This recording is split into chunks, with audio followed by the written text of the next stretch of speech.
to this webinar that is effectively this is all of us cheerleading Mr. Sanjay Bahadur on his 1,000-kilometer odyssey across along the Brahmaputra, which he has. I mean, we are absolutely very, very proud of the fact that he's already covered 215 kilometers, and there are only about another 800 to go, which is fantastic. Absolutely, Sanjay, many congratulations.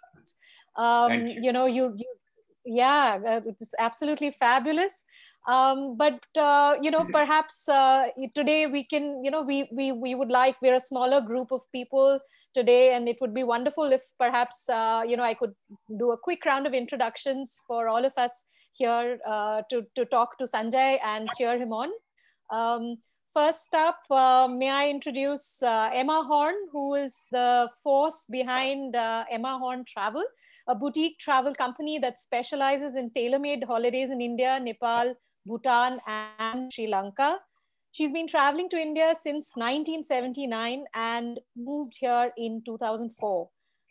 Emma has been leading travelers all over the country, especially to the Northeast, and she's particularly fond of Manipur. This I know for a fact, because I don't know how many conversations we've had on Manipur. Of course, she's been to Nagaland and Assam as well, but she helped, I think this is rather interesting, I think about Emma, that she helped arrange the first international women's polo tournament in 2016 in Manipur. Something that is a regular fixture on the calendar of tourism in Manipur today. I think Emma should be really proud of that. So thank you for joining us, Emma, today. Our next guest is Mr. Pradeep Murthy. He is the founder director at Muddy Boots, which is counted among which is counted as one of the best experiential tourism companies in India. He's also a partner at Lokal. I don't know if I pronounced that correctly. Pradeep, how do you say it? Lokall, right? Yeah. Lokal, perfect. It's a platform for branding and development of destinations. A corporate executive in his former life, Pradeep now consults with several government bodies. He's a rock climber, an advanced open water scuba diver. But I think for today's webinar, what is perhaps the most crucial bit of information about Pradeep is that he's also a long distance cyclist.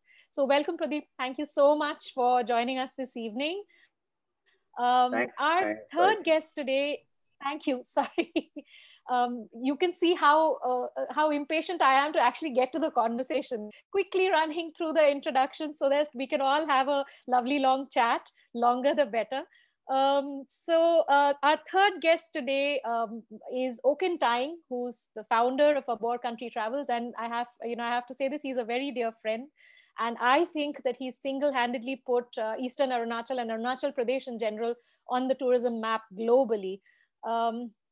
He is one of the few people who's talking about low impact, high value tourism in the Northeast, and has been proving for the last few years that it is possible to do so in a place like Pasighat and in a place like Damro and all over Eastern Siang and all over Arunachal Pradesh and several other states really. Crucially, he started something called the Siang Rush, which is a platform for adventure travel. And a platform to promote Arunachal Pradesh as an adventure travel destination. So I think, and he is a cyclist, he's all kinds of, he's an adventurer at heart. So yet another adventure, enthusiast amongst us today. And finally, last but not the least, Ms. Rupinder Brar, who's the force, a force to reckon with, somebody who's been running the Dekho Apna Desh campaign to promote India through several months, almost a year now. And today, this conversation is also a part of Dekho Apna Desh. It's part of Hazar Bar Dekho Northeast. Thank you so much, everybody, for joining. But before we do anything else, I think it would be wonderful if we see a quick video. Vanchita, can we play a quick video of Sanjay's trip flag off from yesterday? Could you cue it up, please? Sure, ma'am.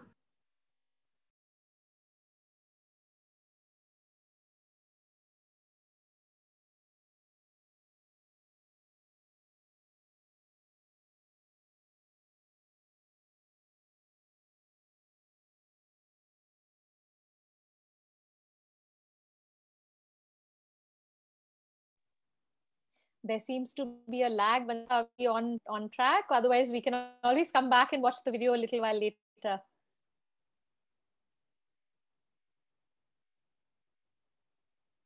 Well, I think that's exactly what we'll do. Yeah, I think we can have a conversation with Sanjay in the meantime. Yeah, absolutely. Sanjay, if I know that you look like you've not even begun your journey yet. How are you managing that, and how was the trip so far? Can you tell us a little bit about your wonderful trip so far?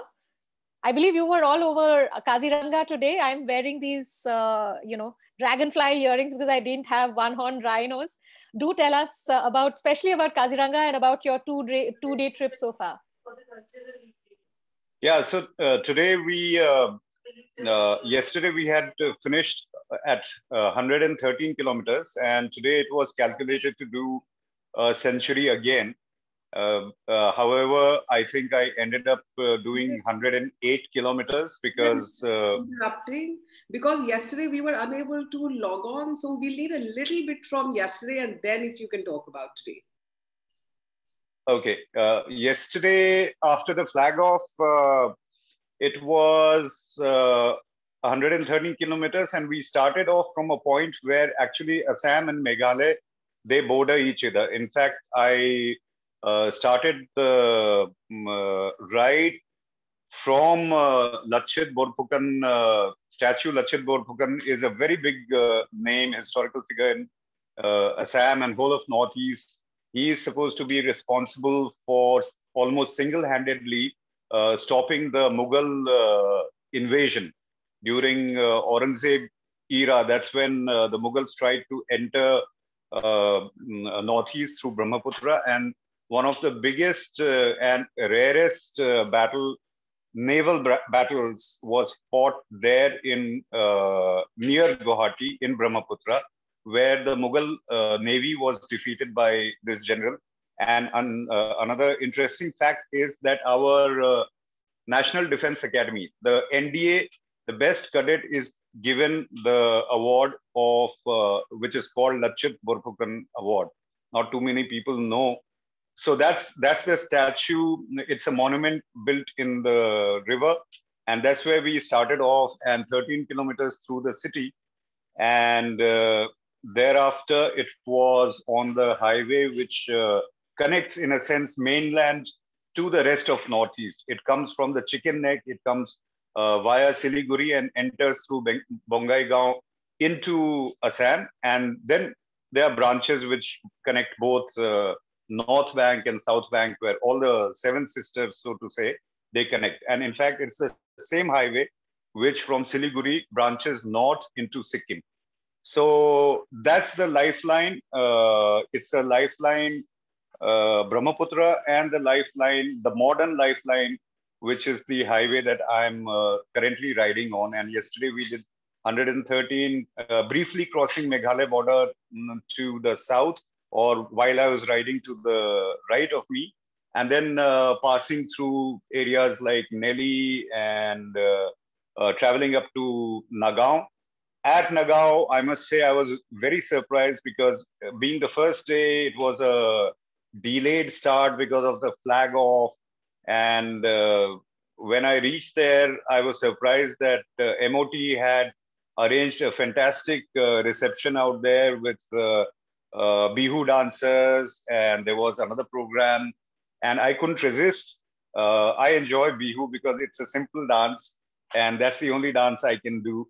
It goes something like, you have to do this, and yeah, I enjoy that. And so I couldn't resist finishing that 113 kilometers. They were dancing, so I danced, and we had a small cultural event where they had kids who were performing from Nagaon area. There's a tribal dance, Fisher folks dance, and these kids from villages, they performed that dance, and probably it's there in the video that you have.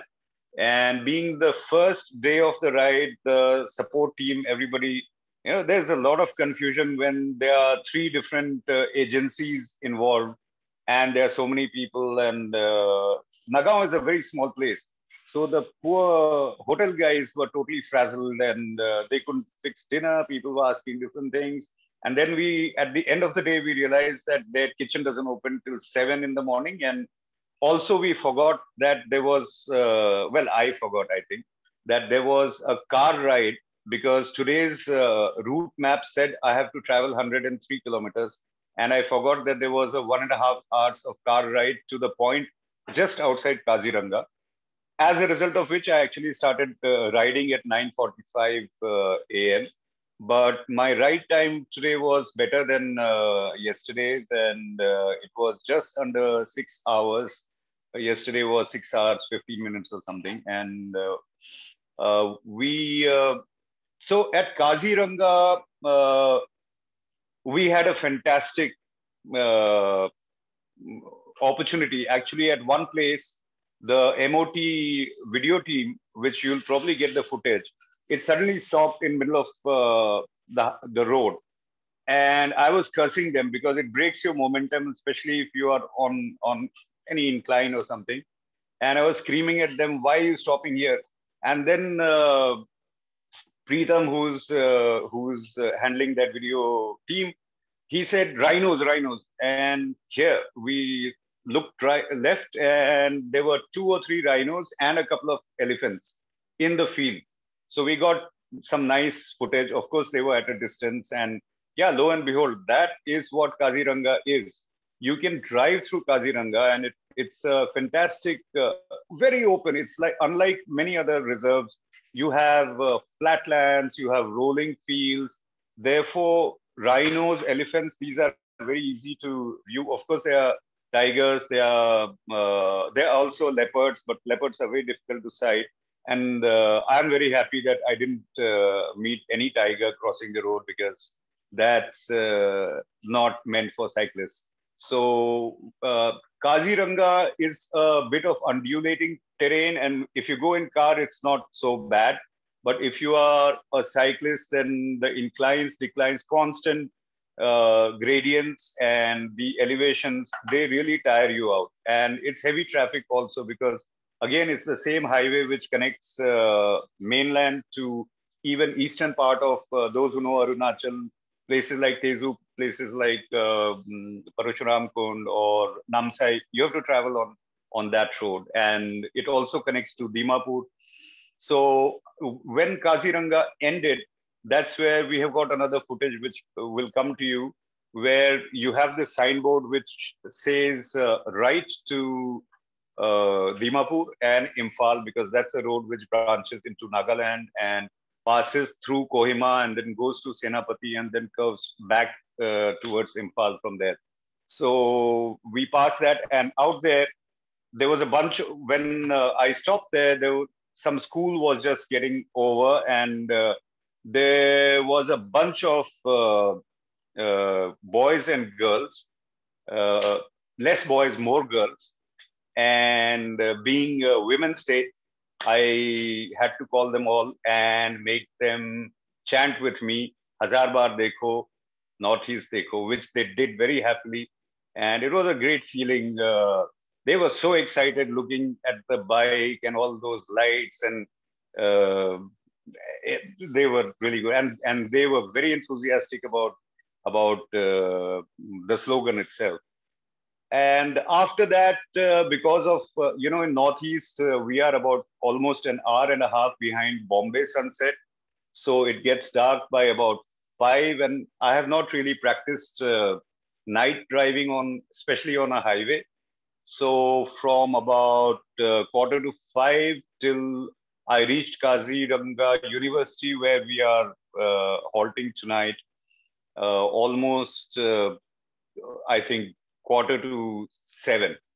And by the time I just got into the room, it was 7:15, because there were so many students, and there was a group of student cyclists who joined me for the last couple of kilometers, and it was fun. And on the way, there were some cyclists from Sports Authority who rode with me for another couple of kilometers. And all these boys and girls, there's a lot of buzz here. People are so happy. They are, colleagues and friends, children who are asking their parents, what is this happening? And probably it's going around in the youngster circle. So it's a great feeling. And nothing pumps you up that at least the locals are excited. They are calling out to India, please come and visit us. It's a beautiful place. So it's been a great experience so far. Thank you so much. That was, it was almost like traveling with you through some of these places, and it's so wonderful to know that young kids and youngsters are part of this journey, and that they are joining you on on certain stretches. So I mean that I think is a fabulous thing. But instead of perhaps me asking you more questions about about your ride, about how you're feeling, about your prep and where you go so far, perhaps today we can go around the room and ask everyone to ask you a question. Maybe start with Pradeep. Pradeep, would you like to ask Sanjay a question? Hi, Pradeep. Hi, Sanjay. First of all, fantastic to hear your story, man. I mean, I so wish, we had known about this, and, I would have loved to join you, seriously. It would have been epic fun to do it. And I think, but I think it's a great thing that you're doing. I think events like this, really can bring the spotlight on the destination and the location, right? And I think it can really catch the fancy of people, and, and it can spark a real change in the way people do things. I was just wondering though, when we cycle in South India as well, right, to some of the forests, we often get to see elephants, though they're not as easily visible as the ones that you mentioned, like Kaziranga. It's not grassland like Kaziranga. Were you concerned? Did you have a plan as to, if they had been closer, or something like that? They can be temperamental sometimes, elephants and hyenas, right? Well, to answer that, I have to refer to Field Marshal Manekshaw. He was once asked, Field Marshal, what would you do if a tiger came in front of you? And our Field Marshal Saab, he twirled his grand mustaches and said, why should I do anything? The tiger would do what he wants to do. So that's my answer. Fair enough. Why worry? Fair enough. But I get a sense you would have told him, "Aao dekho, hazar baar dekho." I think it's becoming such a interestingly. I am getting a lot of mails and feedback at the ministry website also. Of what is this about and how can we partner? How can we do so? Congratulations. I think to your thought and initiative. We are already getting so much interest. And a lot of mails coming from overseas also are people asking that when can we travel? How do we get more details about this whole area? So fantastic. As far as I'm concerned, I'm just loving it. Shweti, we also have the girls ready with the movie. Pradeep, would you want to finish your conversation? Then after Pradeep, we can just... No, I just one more thing, if I may add, one of the things that Sanjay just said, triggered a memory, if I may take a couple of minutes to share that. Right. Sure, absolutely. And this was about 10, 12 years back, probably, when we had just started Muddy Boots. And so we decided, one of the things we would do, we knew nothing about tourism. Okay. Absolutely very, very little about tourism. So we said, okay, well, let's get a bunch of soft friends to come and do a trip with us. Right. And we chose a cycling program. And I was not a cyclist at the time, let me be very honest either. So we had to recce the route, and it was a 3-day cycling route from Coorg and Wayanad. So we recce'd the route, and I recce'd the route on a motorbike. Okay? And and after the recce, one of my friends who was coming on the tour, she asked me, how's the track, man? How's the route? I said, yeah, coffee flat. It's fairly flat. And then race cars, and we start cycling, and you're wondering, where did all these hills come from, man? Like, who put all these hills in between? She was so livid with me. She then asked me, the first day she asked me, did you cycle this? And I said, no. And that was a big learning, right? So if you're doing a cycle, and I was not a cyclist at the time. And that is, I think, one of the biggest learnings I had. Like, if you're doing a cycle route, cycle it once. Don't go on a bike, don't go on a car. You must cycle it. So yeah, I just wanted to share that. And what you're just saying, when you think it's undulating when you go in a car, but when you go on the cycle, it's even a 5-degree means something. You have to put a lot of effort into it. Yeah, sorry. So. No, absolutely. Please don't apologize. I think it's a, it's a learning for you. For me, I think I've yet to begin to cycle. So I am definitely going to go check, if I'm going cycling down south, I know who to reach out to, because I now know that you definitely do your recce's on a cycle. And Pradeep, after he had that experience, I'm sure you have got those really dirty look from the cars which are stuck behind you when you're struggling like 8 kmph on an incline, where they say, "What is this?" And you are like, pumping yourself, and your odometer is saying 8.6 kmph. And I'm sure I get a lot of galis because all cyclists experience that. That's part of the fun. Excellent. Part of the charm indeed. Can we have the video so that we know how charming the trip has been? Excellent.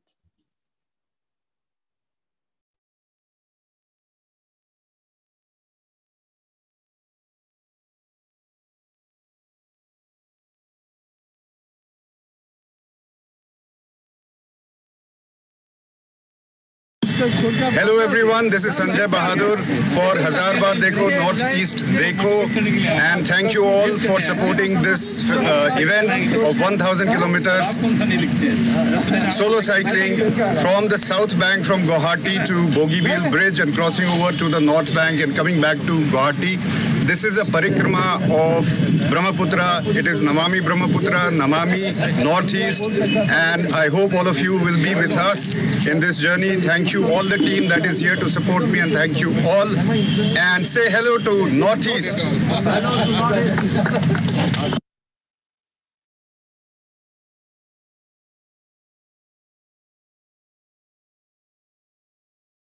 I think that was at the flag off, and what spirits there's so much energy, so much enthusiasm. That I'm sure it's I'm looking forward to the rest of the trip as well.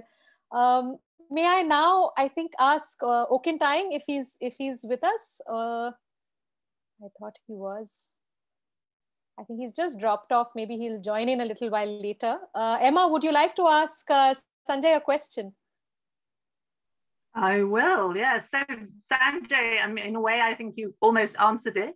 But my interest was, I mean, one of the joys about bicycling in a country is the interaction with the people you're passing by on the roads and in the villages and things. And you've got quite a tough schedule ahead of you, but are you having time to interact with people? People are interested to see you, to talk to you, find out what you're doing? Hi, Emma. Yeah, actually I do, because in a country like India, you have actually a lot of cyclists on the road. Only thing is they are not the kind of cyclists that we are.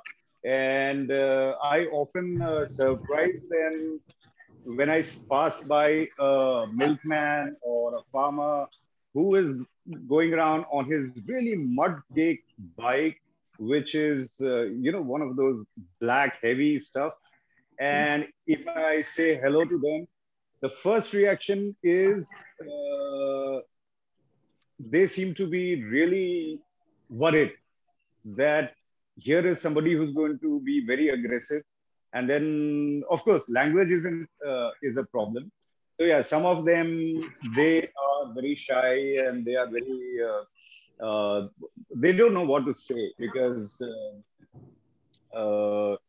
and language is an issue, but some of them are very interactive. And like I told you today, I had this bunch of kids, and then we stopped at some place for some refreshment and coffee, and there were a lot of people who were interested. In fact, it so happened there was one minister, because there's election going on in Assam, and apparently that cavalcade was passing, and they had stopped. He was apparently asking the team members standing outside, because we were making more noise and kids were coming to us, and the poor minister was you know, in that sense. Not the flavor of that restaurant, at least. So, yeah, it's a lot of interaction all the way. Wherever you stop, you do interact, and on the road, you do interact. Yeah. Sanjay, I had a quick couple of questions, if that's okay by you. I just wanted one question was somebody told me the other day that cycling, in some states cycling is part of their culture, it's part of their everyday life, and I believe that's true for Assam in particular. A lot of people cycle. It's like, everybody has knows how to ride one and uses it for a lot of reasons. But in Arunachal, for instance, it's not so common, right? Moment you cross over towards, maybe around Namsai, those are flatlands or whatever, perhaps because of the undulating landscapes, it is not so common to find cycles, right? So, what has been your experience? That is one. And the other is Miss Brar and I were talking today, I believe, that was a conversation the two of you also had about what it feels like to be a solo cyclist, right? You are not really traveling solo, you've got support, but what is that experience like? So these two questions, if you could just talk about both of these. Thank you. Right. So there is a lot of confusion for people who don't understand cycling as a sport. Solo cycling it's a very tough thing. What I'm doing is called ultra endurance cycling, where you are doing back-to-back centuries, of course, kilometer centuries, the people who do miles, but back-to-back centuries, doing it, riding alone. Of course, it's a supported, because it's one thing if you try to do a marathon alone, you may have support, but you don't have the energy of that entire crowd running with you. That's something totally different. And in solo endurance, which is this one, is a supported one, and there are very few events where solo endurance and endurance cycling or ultra endurance is 800 to 1500 kilometers. That's typically called ultra endurance. So if you're doing a century every day and over a period of 9 days or 10 days, you are on the road when you're going. It doesn't matter, because especially in a country like India, you can't find stop anywhere and refill your bottle of water. You can't even find in Kaziranga, you can't find even a banana stall for miles and miles. So solo endurance cycling, where I'm trying to do it in limited number of hours. So I'm looking at, hopefully I'll finish 1000 kilometers in 60 hours total ride time. And it's a different experience. And if I have, sometimes for a couple of kilometers, even this evening, there were these university students for the last couple of kilometers, they were with me. You get that charge. And I think I was ending the 108 kilometers with my best speed, just because these kids were behind me. So it's a completely different thing if there are people coming with you. And if you are running marathon alone, even if there is a support vehicle, even if there is water being carried somewhere else in a car, you are in a very, very lonely mind space, and you don't see anything, you don't hear anything. When you finish the ride, it's very sapping. So that's the difference between endurance cycling and solo endurance cycling. And it's definitely very different from touring on bikes, because you can tour, you can do 5,000 kilometers over a period of 3 months or 4 months. You do 20 kilometers, next day you don't feel like getting up, so you don't get up. You are in no rush. Youngsters may sometimes do that. But here I have a schedule to keep. Every day I have to do 100 kilometers. Tomorrow again 100, day after again 100. And there are times when it just gets to you. and you look at the distance you have done and you calculate, you still have 60 left for the day. And that's not the end. Like you said in the beginning, 800 odd kilometers still left. If I start thinking of that, so what I'm doing is, yesterday's hard drive is erased. If I keep thinking of what I have done yesterday, I will not be ready tomorrow. And today is done, so I'm going to erase this. My mind-muscle connectivity is going to erase this whole thing. Otherwise, tomorrow morning, I would just say, why do it today? Why don't I shift the rest day from 4 days later to today? And so that's the difference when you're doing, touring around. And in Arunachal, like you said, Arunachal, there is, of course, not so many people from India. I have seen.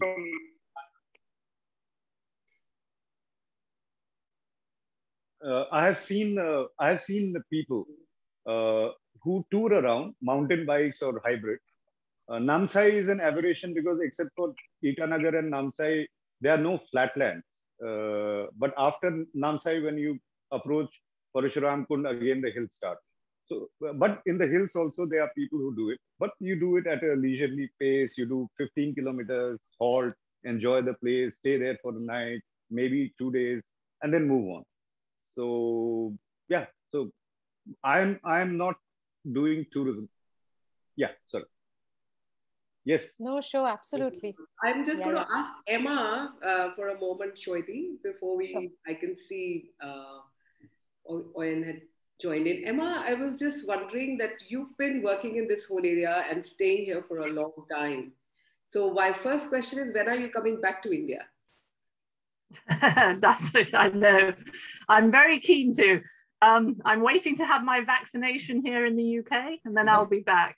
Okay, great. So we're waiting for you.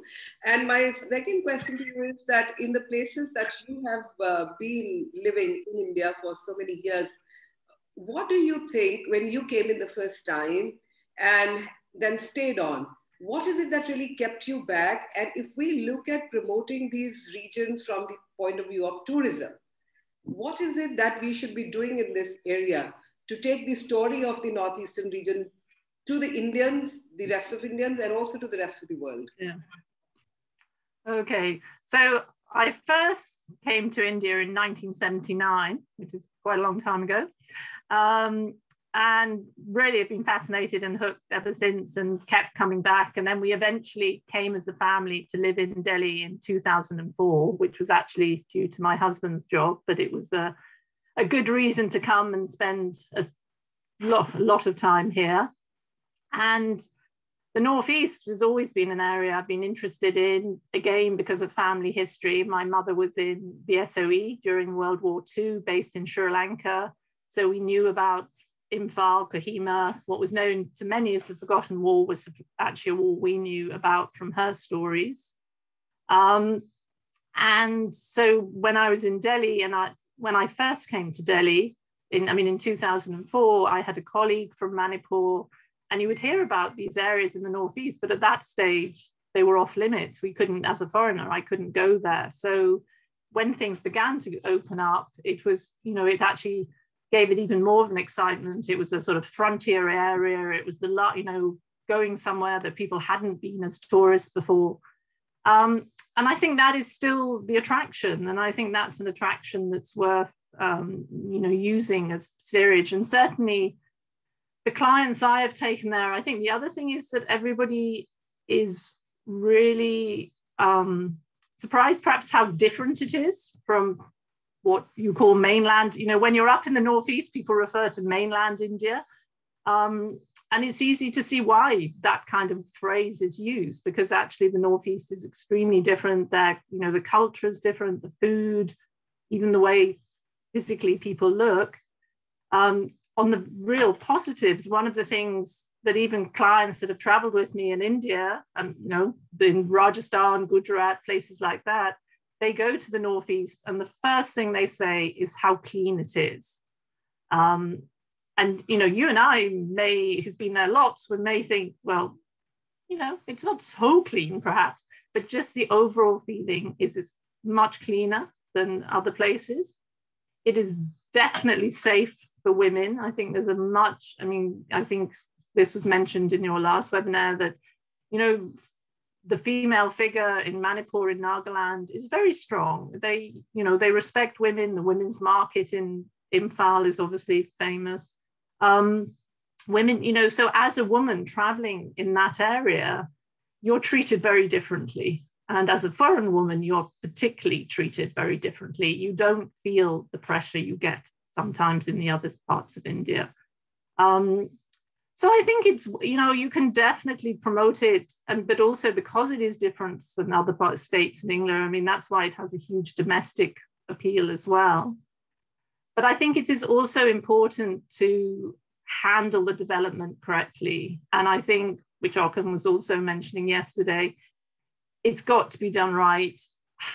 Currently, as I'm sure you're aware, there are some plans for Lake Loktak in Manipur, which are really not very clever. I don't think it's going to help. It may be, there is also always a dichotomy between what domestic tourism thinks they want and what international tourism wants. But, fundamentally, we have to be sustainable. And I think that, a lot of these Northeast states, because they're just starting off in their tourism, they have a chance to really make it a sustainable.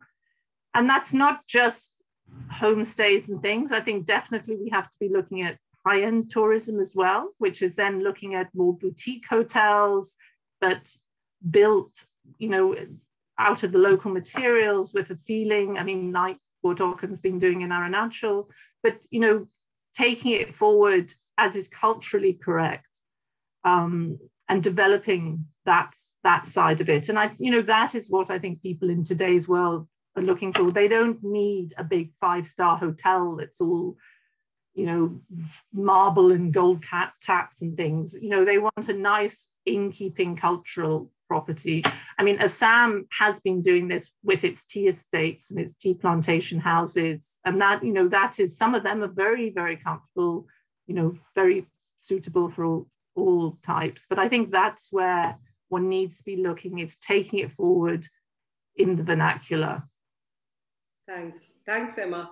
Sanjay, to you, I wanted to ask that Emma mentioned about the tea estates and the properties that are there.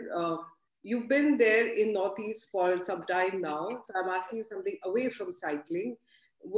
Do you think they are done well enough, and do you think they are good enough properties to be marketed and promoted, or what else could the government or the private stakeholders do to make them more interesting as places to go to?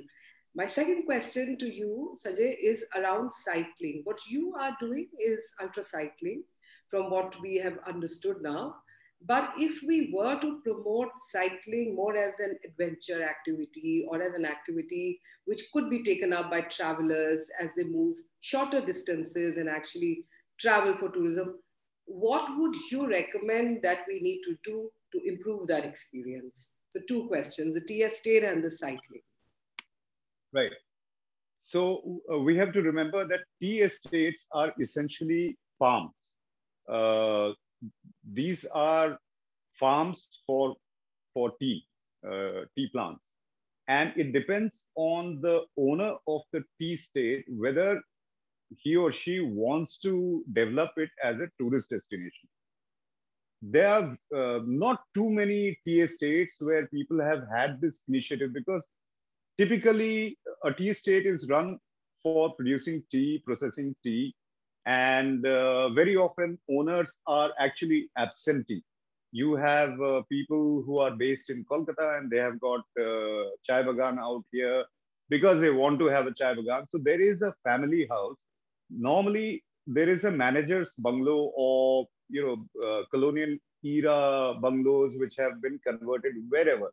But there aren't too many, and unless and until the owners, I have been to a few tea estates where the owners have developed it as a kind of personal guest house. So their family, their friends, it's open only to them.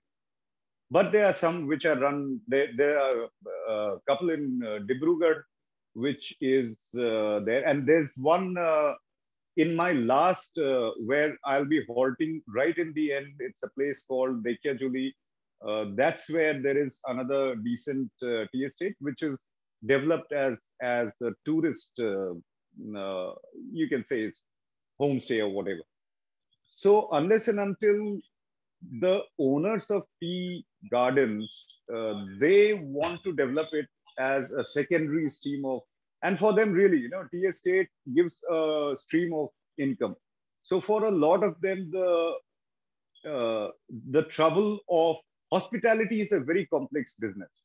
And if you don't offer that kind of service, then people are not going to come. So it's, for a lot of them, it doesn't make sense. So I don't know what the government can do, convincing essentially tea farmers that you should rent out your manager's bungalow or something for tourists.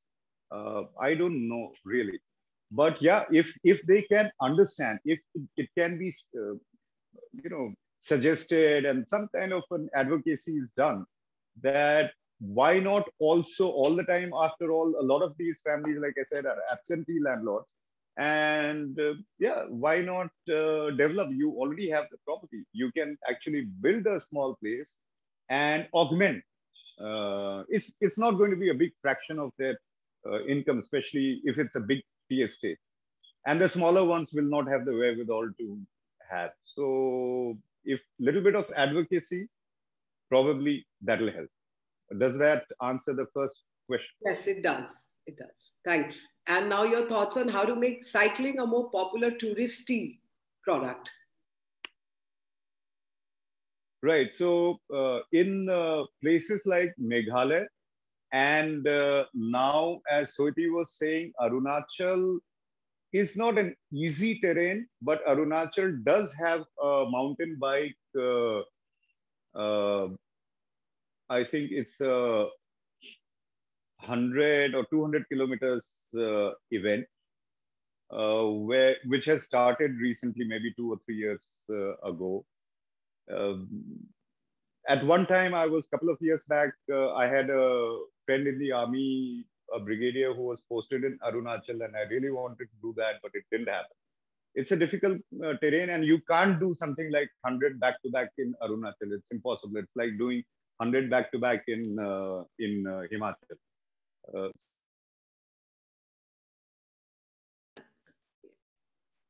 You've been muted. Yeah, you've gone accidentally on mute. Yeah. That kind of a tourism where you can go backpacking and cycling, doing 10, 15, 20 kilometers, because that's going to take a tourist maybe 3 hours. There is a lot of scope. There is a lot of scope. Meghalaya is a fantastic place. Nagaland, again, is a fantastic place. And Soiti, if you're familiar with Arunachal, then Zero is a valley. And it's at a height, but it's quite flat. And a beautiful place. You have the famous Zero Music Festival there. You can cycle. It's a height. Once you take a cycle there, you can cycle around. And there are a lot of fantastic homestays in Zero because of the festival.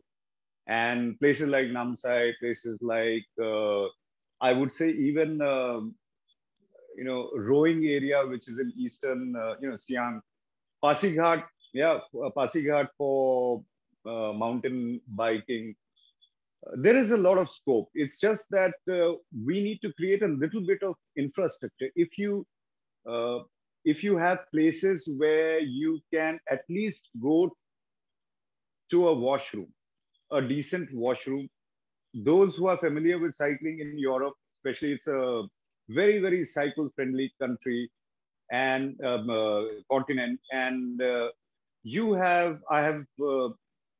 have ridden along the Danube, and I was so amazed that there are washrooms, there are even special lifts to take a cyclist up and cross a highway or something.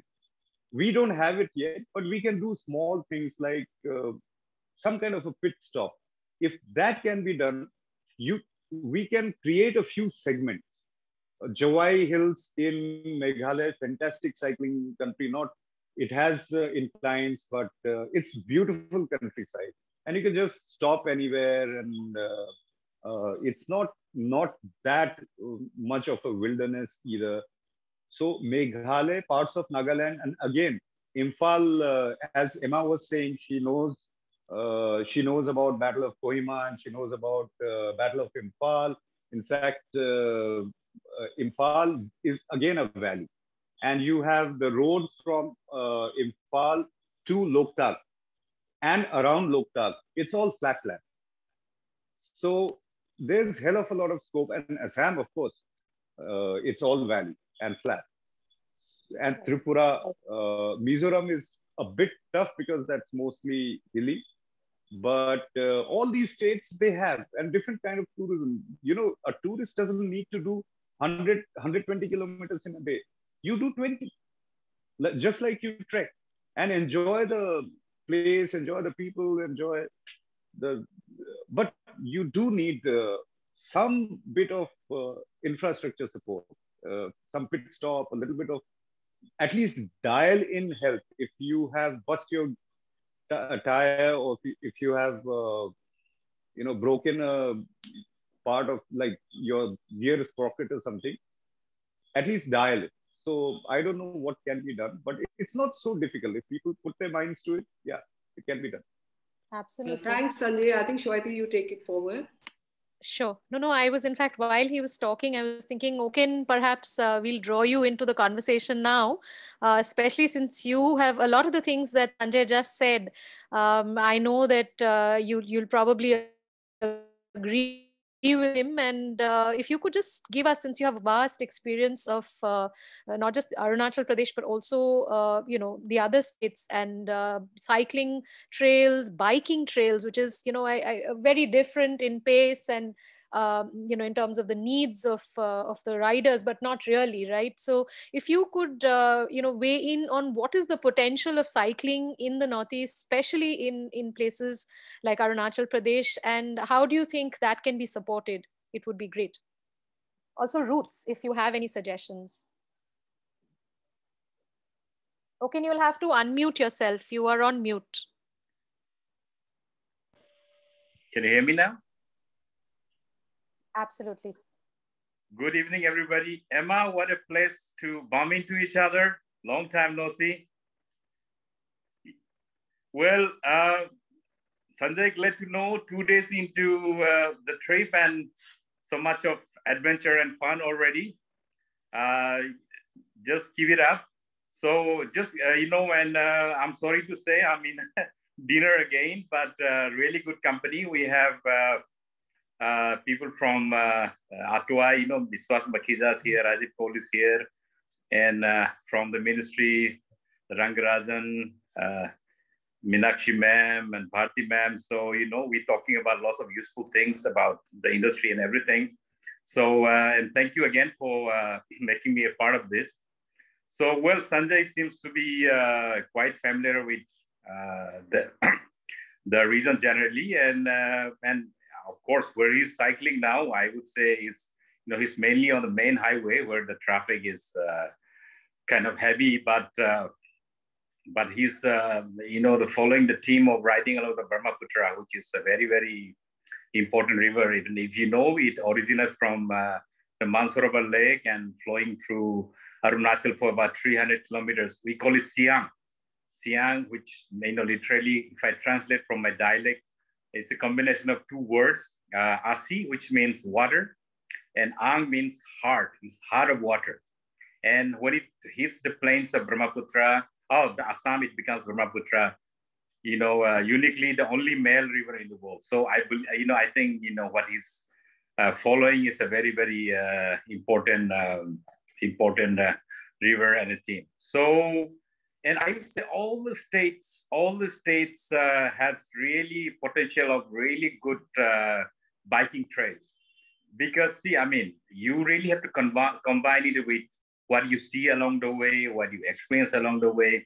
If you just need to bicycle, you might as well do it at home on the exercise bicycle. But what you drive through, what you see on your left, and what you see on the right is an endless marvel. In every state and it's very special. And Sanjay, if you the flat area in Arunachal, Arunachal last 4 or 5 years, the road infrastructure has really, really improved. So for people who just want to do flat tarmac, from Namsai to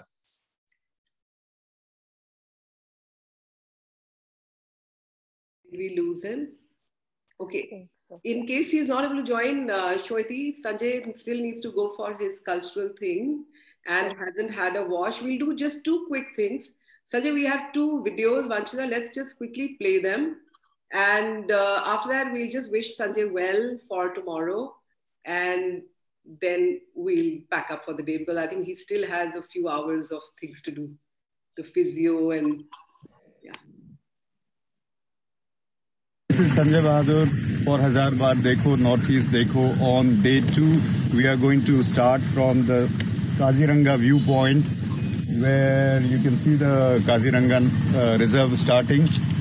And it's a beautiful terrain, a little difficult, slight hilly area. I think we'll be crossing some hills, but I'll also get some decline. We're doing 103 kilometers from this point, passing through Kaziranga forest and going to Kaziranga University. 103 kilometers today. It's a bit tough, but that's what I'm here for the 1,000 kilometer. This is day 2, hoping to complete the second back-to-back century today. Thank you, and be with us and keep sending your good wishes. I love Northeast. Sorry, guys. This is Can we have the other video also quickly? Okay. Can I resume?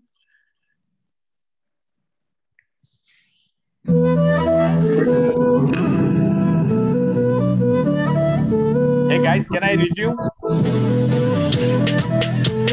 Can you hear me?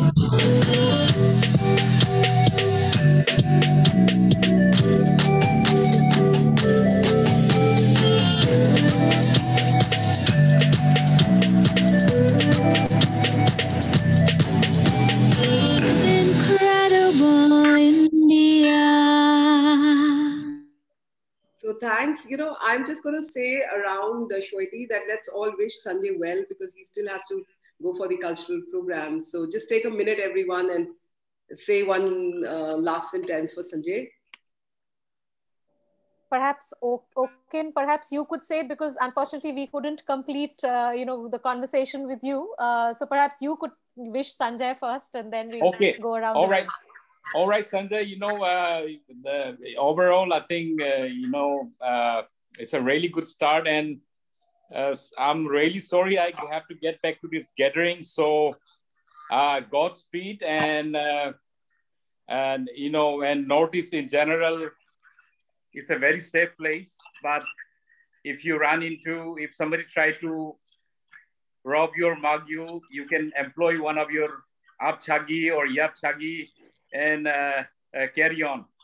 And I know you have collected many revenues and taxes in your life, but I want you to collect happiness, friendship, and lots of good memories. So all the best, and thank you everybody for making a part of this. And I go and join the dinner. So thank you everybody. Thank you so much, Oken. Thank you. Pradeep, what about you? Would you like to?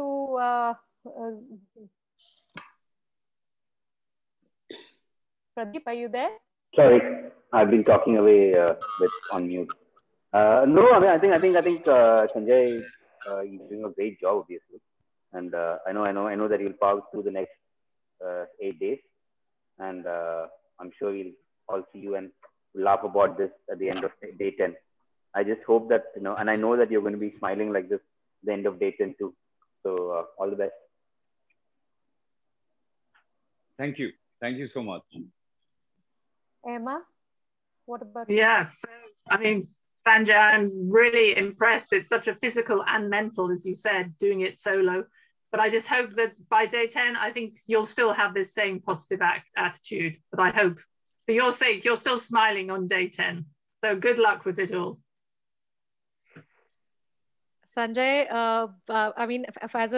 as somebody who also writes, As somebody who also writes, I'm a journalist, I write on travel. So, you know, from a writer to a writer, I would just like to wish you all the best to also collect all your material along the route. And I think we know that there's no gain without pain, especially when you're an artist or a writer. So I think all this pain will pay off on paper. So all the very best. And I'm looking forward to that book at the end of the road, you know, even if it is a year away. So all the best. Keep your eyes open. Bring us all your memories in the form of a book soon. Well, I'm hoping.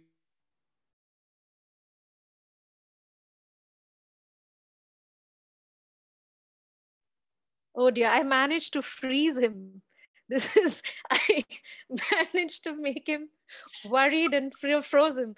There he goes. Can you hear us? I was saying that I hope that pain will convert into currency paper. Yeah. No, absolutely. And I said, oh no, writer's block meets Sanjay freezes on Zoom webinar. I think that's quite poetic in some ways. Ms. Brar, would you like to wish him as well, since, you know? Absolutely. So all the best, Sanjay. So 1/5 done already, a little more than 1/5 actually. And I'm sure you shall keep going strong just the way you have the last 2 days. I have absolutely no doubt also that the last day you shall be smiling and being as strong, and might even be saying, when am I doing my next Hazar Bar Dekho? So all the best. Yeah, that time Pradeep and hopefully Emma will join. Oh, totally. We are already making plans for the next one. So absolutely. So fantastic. So there's some last few words from you, in fact, on what do you want to say to everybody who's going to be watching this video? Have I also frozen? No. I was asking you that your last message to everyone who's watching this. My last message is always going to be Hazar Bar Dekho, Northeast Dekho, because it is a lovely country, and I think if MOT is going to make use of whatever little bit that I'm doing, and if once you told me that even if this converts into per kilometer, one additional tourist coming, I think it's a fantastic, fantastic sense of satisfaction. And let's hope when people are going to, it's a lovely place and lovely people, very safe, everything. And yeah, so please do come to Northeast. Thank you. Thank you so much. So thank you so much, Sanjay, for joining. We shall now be doing a live session. We'll not be on your back for the next 2 days for a session. You are taking off on 11th as per the original schedule. So we will put up a session for you for the 11th so that you can breathe easy without Shoidi and me literally breathing down your neck. Absolutely. Okay. So have a lovely evening. Please relax and rest. And thank you everybody else also for joining in today. It was fabulous. It felt like we had a little fireside chat in the evening somewhere in Kaziranga. So thank you so much, and good night. Thank you. Good night. Good night, Sanjay. All the best. Good night and all the best.